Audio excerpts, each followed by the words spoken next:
ቁና ተወዳጁ ድምጻዊ ቴዎድሮስ ካሳሁን ቴዲ አፍሮ ኢቶሪካ የተሰኘውን የሙዚቃ አልበሙን ከለቀቀበት ጊዜ አንስቶ በጣም አነጋጋሪ የሆኑ ጉዳዮች እየተፈጠሩ እንደነበር ሁላችሁም ታስታውሳላችሁ። በዓለም አቀፍ ደረጃ ሙዚቃው ተደማጭነቱን እንደቀጠለ ነው። አሁን ደግሞ ሌላ አነጋጋሪ ክስተት እንደመጣ ሰምተናል። በአፋን ኦሮሞ ሙዚቃዎቻቸው ተወዳጅ የሆኑ ለቴዎድሮስ ካሳሁን ሙዚቃዎች ደግሞ ምላሽ ይሆናል ብለው ያሰቡትን አንድ ሙዚቃ በዚሁ በዩቲዩብ በኩል አካፍለዋል። የሙዚቃ ይዘቱ ምን ይመስላል? ለቴዲ አፍሮስ ምላሽ ይሆናል ብለው ያሰቡበት ምክንያትስ ምንድነው?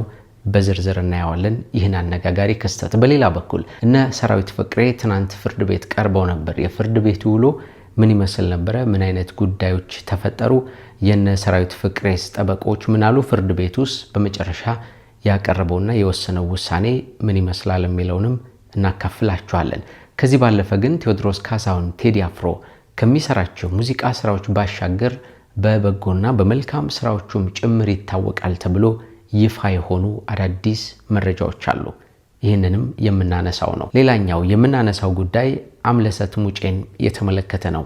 ቴዲ አፍሮ ከሚሰራቸው ታላላቅ ስራዎች ጀርባ የአምለሰት ሙጬ አሻራ ምን ይመስላል? ምን አይነት ሴት ናት?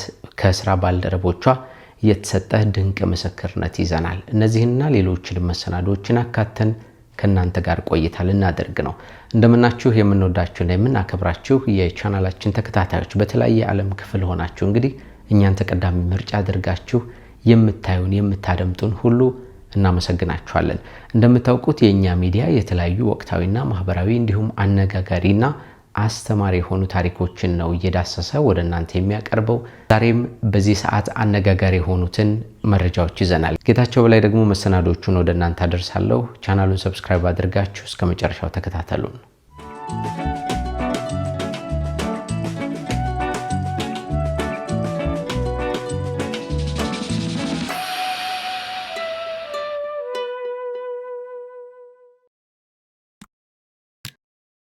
ፊንቴክ ኢንቨስትመንት ከሚባለው ድርጅት ጋር በተገናኘ እነ ሰራዊት ፍቅሬና ሌሎች በጣም በርካታ አርቲስቶች ወደ እስር ቤት ማቅናታቸው ይታወቃል። በተለያየ መንገድ ተጠርጥረው ማለት ነው። ከጉዳዩ ጋር በተገናኘ ታዲያ በጣም በማህበራዊ ሚዲያ ላይ መነጋገሪያ ሆኖ ሰንባብቶ ነበር። የተለያዩ መረጃዎችንም ስናካፍላችሁ ነበር እኛምና ትናንት ደግሞ ፍርድ ቤት ቀጠሮ ነበራቸው። የፍርድ ቤቱ ውሎ ምን ይመስል ነበር የሚለውን በዝርዝር እንመልከተው። በፊንቴክ ማጭበርበር የተጠረጠሩ ታዋቂ ግለሰቦች በትናንትናው ዕለት ፍርድ ቤት መቅረባቸው ተነግሯል። ሚያዝያ 9 ቀን 2018 ዓ.ም በፊንቴክ ኢንቨስትመንት ስም በተፈጸመ መጠነ ሰፊ የገንዘብ ማጭበርበርና ወንጀል ተጠርጥረው በቁጥጥር ስር የዋሉ ታዋቂ አርቲስቶችና የቲክቶክ ተጽዕኖ ፈጣሪዎች በፌዴራል የመጀመሪያ ደረጃ ፍርድ ቤት እንደቀረቡ ነው መረጃዎች የሚጠቁሙት።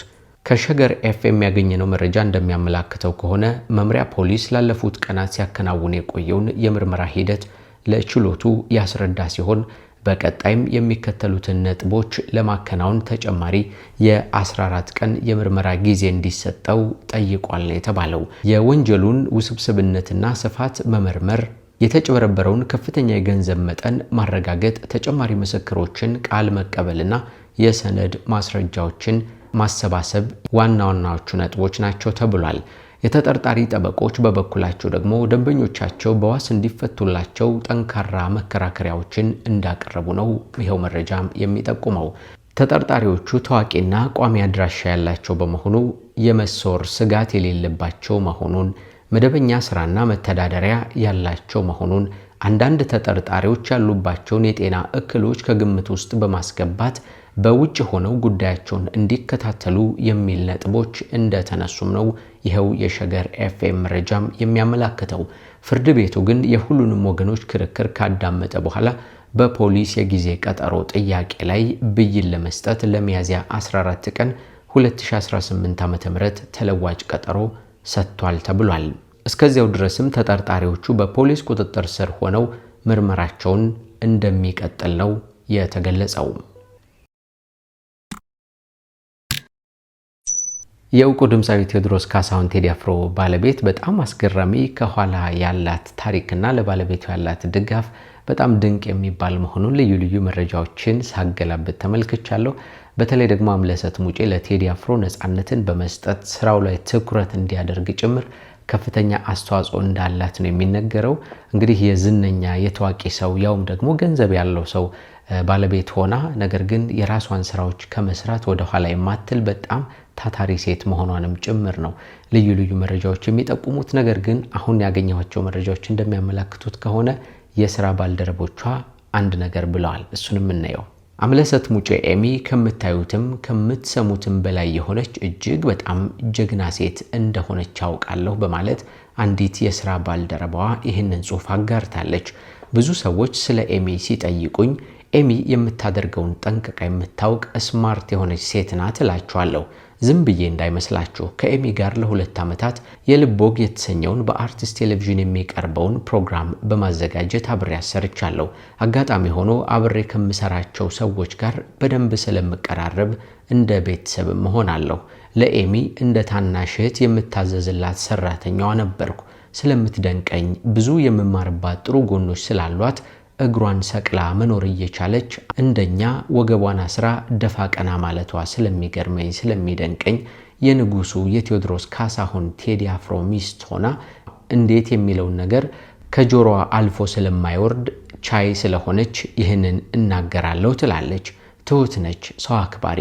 ኤሚ ጋር ማንም ቢመጣ ትንሹም ትልቁም እኩል የሚከበር እንግዳ ነው። የሁል ጊዜም የኤሚ ማስጠንቀቂያ እኔን ብሎ እዚህ ቢሮ ውስጥ የመጣ ሰው ሁሉ ክቡር ነው፣ አክብራችሁ ተቀብላችሁ ሸኙልኝ በማለት ታስጠነቅቀናለች። ከሷ የተማርኩት ዋነኛው ነገር እንግዳ ማክበርን ነው። ቢሮዋ ስትገቡ እንደማንኛውም ባለቤት ተሽከርካሪ ወንበሯ ላይ ተቀምጣ አታወራችሁም። በራሷ እጅ የመረጣችሁትን ቡና ወይም ማኪያቶ እዚያው አፍልታ አጠገባችሁ ታስቀምጣለች። ከሚሰራ ሰው ሁሉ ተስማምታ መስራት የምትችል አቅም ያላት ድንቅ ሴት ናት ትላለች። ከዚህ ባለፈ ግን መሪም ናት ኤሚ። ሁላችንንም እኩል የምንጮህላት ቴዲን እቅፍ ሽክፍ አድርጋ ክብሩን አስጠብቃ እንዲህ ይዘዋለች። ስራዎቹ እስኪያልቁለት ድረስ ከፕሮሞሽን እስከ ማርኬቲንግ ድረስ ተከታትላ የሚገባው ቦታ እንዳደረሰችውም አውቃለሁ።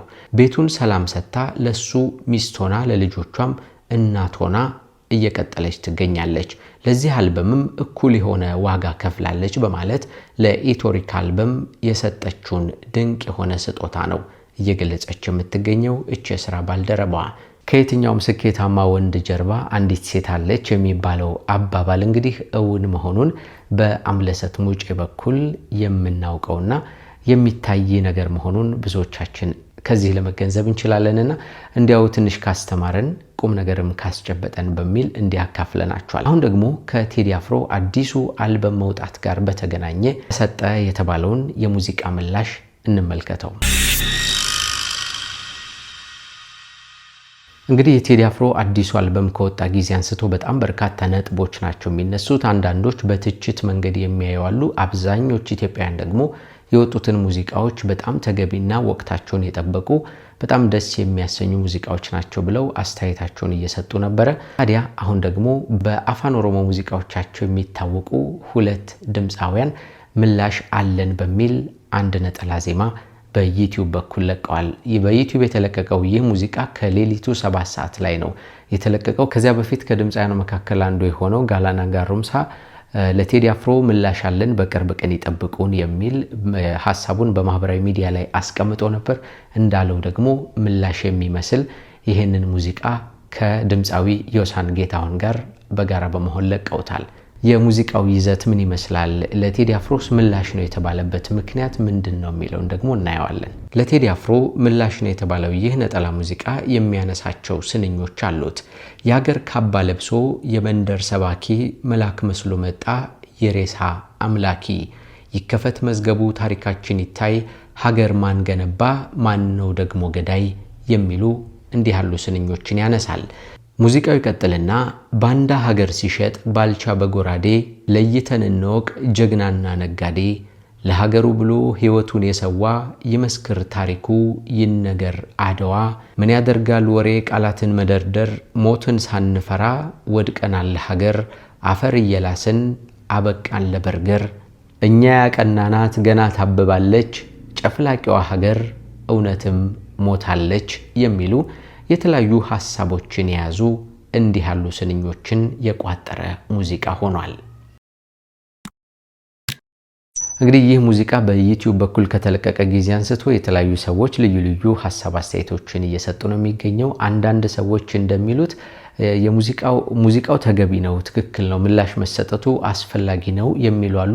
በሌላ ወገን ያሉት ግን እንዲህ ያሉ ሙዚቃዎች አስፈላጊ አልነበሩም፣ ሲጀመር ምላሽ መስጠትም ተገቢ አልነበረም። ዮሳንም ሆነ ጋላና በአፋን ኦሮሞ ሙዚቃዎቻቸው በጣም የታወቁና ድንቅ የሚባሉ ተወዳጅ ስራዎችን የሚያቀርቡ አይደለም።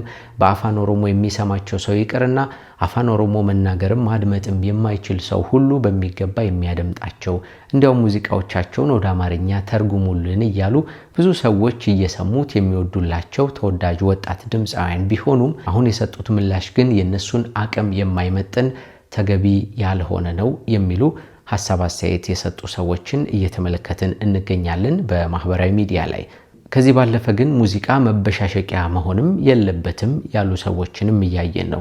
ከዚያ ውጭ ግን በማህበራዊ ሚዲያ ላይ ከተመለከትናቸው አስተያየቶች መካከል ሙዚቃ ሀሳብን መግለጫ፣ የውስጥን ሀሳብ ማሳያ በመሆኑ እንዲመደረጉ ችግር የለውም ብለው የሚያስቡ አስተያየት ሰጪዎችን ተመልክተናል። ስለዚህ ቴዲ አፍሮም የራሱን ሀሳብ አስቀምጧል። እነሱም የራሳቸውን ሀሳብ በሙዚቃ በአርት በኪነ ጥበብ በኩል እንዲየገለጹት ነው ብለው ነገርየውን ቀለል አድርገው በመልካም መንገድ የተመለከቱትም አሉና እናንተ ደግሞ የትኛው ሀሳብ ላይ ናችሁ? ምን አይነት ስሜት ተሰማችሁ የሚለውን በኮሜንት ላይ ልታስቀምጡልን ትችላላችሁ።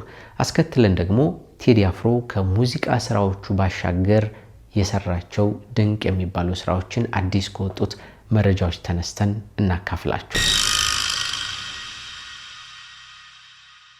በልዩ ልዩ ማህበራዊ ሚዲያዎች ላይ እየተሰራጨ የሚገኘው አንድ መረጃ እንደሚያመላክተው ቴዎድሮስ ካሳሁን ቴዲ አፍሮ ከድምፃዊነቱ ባሻገር ከሰራቸው በጎ ስራዎች መካከል ተብሎ የተለያዩ ሀሳቦች ተነስተዋል። ሐምሌ 30 1998 ዓ.ም በድሬዳዋ ደርሶ በነበረው የጎርፍ አደጋ ለተጎዱ ወገኖች በወቅቱ ጥሩ ገንዘብ የሚባለውን የ30,000 ብር ድጋፍ በማድረግ ለወገኖቹ ደራሽነቱን ማሳየቱ አይዘነጋም።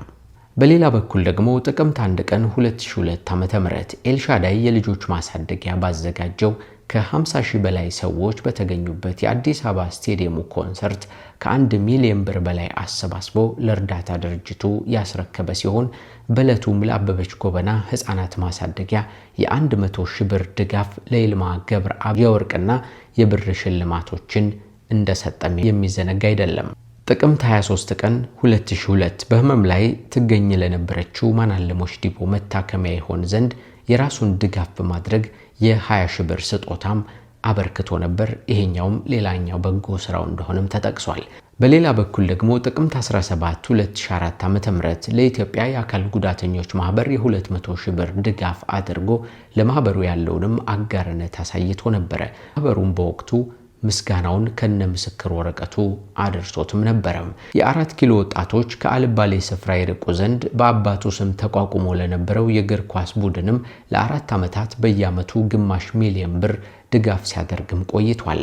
በራሱ ተነሳሽነትም ለአርቲስት አበበ መለሰ ኮንሰርት በማዘጋጀትም የአርቲስቱንም ህይወት ከህልፈት መታደጉም እንዲሁ ሌላኛው የሚጠቀስለት መልካም ተግባሩ ነው። ጥቅምት 2005 ዓ.ም ደግሞም ይማርበት ለነበረው ቤተልሔም ትምህርት ቤት የኮምፒውተርና የሙዚቃ መሳሪያ ድጋፍ እንዳደረገም ይነገርለታል። የቴዲ ውለታና በጎ ስራ በጣም ብዙ ነው። በተለያየ ጊዜ በተዘጋጁ ዝግጅቶች ላይ እንዲሁም ደግሞ እዚያው ድረስም በመሄድ ለወይዘሮ አበበች ጎበና ህፃናት ማሳደጊያ ከ100,000 ብር በላይ የገንዘብ እርዳታና ድጋፉን ሰጥቷል።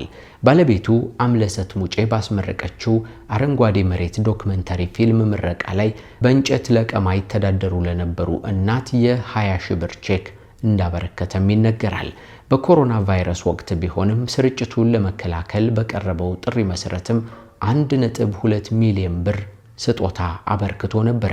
ይህም ብቻ ሳይሆን በተለያዩ የሀገራችን ክፍሎች ዜጎች ሲፈናቀሉ ሲቸገሩ ስሙ በአደባባይ አይነሳ እንጂ የተለያዩ እርዳታዎችን እንደሰጠም ይኸው መረጃም ይጠቁማል። ከቡራዩ ለተፈናቀሉ ወገኖችም የ1 ሚሊዮን ብር ድጋፍ፣ በቦረና በድርቅ ምክንያት ለተጎዱ ወገኖች የ1 ሚሊዮን ብር እገዛ፣ በጎፋ በደረሰው አደጋ ለተጎዱ ወገኖች የ1 ሚሊዮን ብር ስጦታ። ድምፃዊ ቴዎድሮስ ካሳሁን ቴዲ አፍሮ ከጥበብ ስራዎቹ ባሻገር እንዲህ ባሉ መልካም ስራዎቹ የሚታወቅ ደግ ሰው እንደሆነም ነው ይኸው መረጃ የሚጠቁመው። እጅግ የምንወዳችሁና የምናከብራችሁ ጎራ ስቱዲዮ ቤተሰቦች እንግዲህ በተለያየ ዓለም ክፍል ሆናችሁ እኛን ተቀዳሚ ምርጫ አድርጋችሁ ስለምትከታተሉን በጣም ነው የምናመሰግናችሁ። እንደምታውቁት ቻናላችን ልዩ ልዩ ወቅታዊና ማህበራዊ እንዲሁም አነጋጋሪ የሆኑ ክስተቶችን ወደ እናንተ በማድረስ ነው የሚታወቀው። ዛሬም በዚህ ሰዓት አነጋጋሪ የሆኑትን እነዚህ ጉዳዮችን አነሳን። ከዝግጅታችንም ቁም ነገሮችን እንዳገኛችሁ ባለሙሉ ተስፋ ነን። ጌታቸው በላይ መሰናዱን ወደ እናንተ አቅርብ ያለው ቻናሉን ሰብስክራይብ አድርጉ። ሰብስክራይብ ያላደረጋችሁ ማለት ነው። ሌሎቻችሁ ደግሞ ቪዲዮ ላይክ አድርጉት። ሐሳብ አስተያየታችሁንም በኮሜንት ላይ ጻፉልን። ደግሞ በሚቀጥለው በአዳዲስ ጉዳዮች እንደገና እንገናኛለን። እስከዚያ ሰላም ቆዩልን።